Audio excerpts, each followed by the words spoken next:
زیاتر لە 250 دۆنم زەوی لە جوتیارێکی کورد زەوت کراوە. بە بەرچاوی جوتیارە کوردەکەوە زەویەکە دەکێڵن. ئەو دوورا و دوور سیر دەکات و جگە لە هەڵکێشانی حەسرەت و داخ هیچ دەسەڵاتێکی نییە.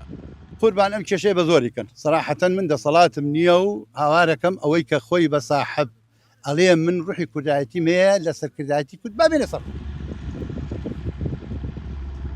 هاوار و گازەندەی جوتیارە کوردەکە ئەوەیە بەهانایەوە بچن و ئەو زەویانەی بۆ وەرگرنەوە کە بە بڕیاری ئەنجومەنی سەرکردایەتی بەناو شۆڕشی بەعس دادگا داوێتی عەرەبی هاوردە.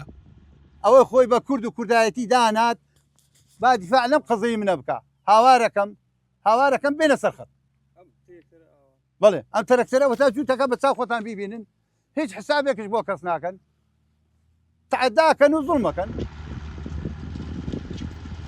جوتیارە کوردەکە قسە بۆ ڤار دەکات و لەو کاتەدا عەرەبە هاوردەکان دێن و دەڵێن بە بڕیاری دادگا زەویەکانمان وەرگرتووە.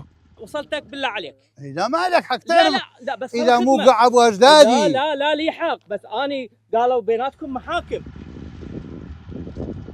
ئەوان نایشارنەوە کە دەزانن لە بنەڕەتدا زەوێکە بەناو باپیری جوتیارە کوردەکەوەیە بەڵام دەڵێن تازە حکومت لە تۆی وەرگرتووەتەوە و داوێتی بە ئێمە. هذا قاع علما أسألك سؤال بحظك وبق بالطلاقك قاع علما الطابو إيه؟ للجدك. ها اسمعوا يا جماعة أنا خل أقول لك الطابو إيه؟ الجدك هذا حكي صحيح. والقاع أنا هم صاحب طابو مثلك. ئەم زەویەی دەیبینن سربەسنووری گوندی ترکەشکانی خوارووە لە سنووری ناحەی لەیلان لە خۆرهەڵاتی پارێزگای کەرکووک. پێشتریش بە ناوی ئەوەی زەویەکە شوێنەواری دێرینە حکومەتی عێراق 27 دۆنمی دابڕیوە. لە ئێستاشدا 250 دۆنم لەو زەویە بە بڕیاری ئەنجومەنی سەرکردایەتی بەناو شۆڕشی بەعس لە جوتیارەکە زەوت کراوە و دراوەتە عەرەبی هاوردە. هەرچەندە پەرلەمانی عێراق دەنگی لەسەر هەڵۆشانەوەی بڕیارەکەی بەعسدا بوو بەڵام تاکو ئێستا کار بە یاسا نوێیەکە نەکراوە و هێشتا دادگاکان کار بە یاسا بەحسیەکە دەکەن.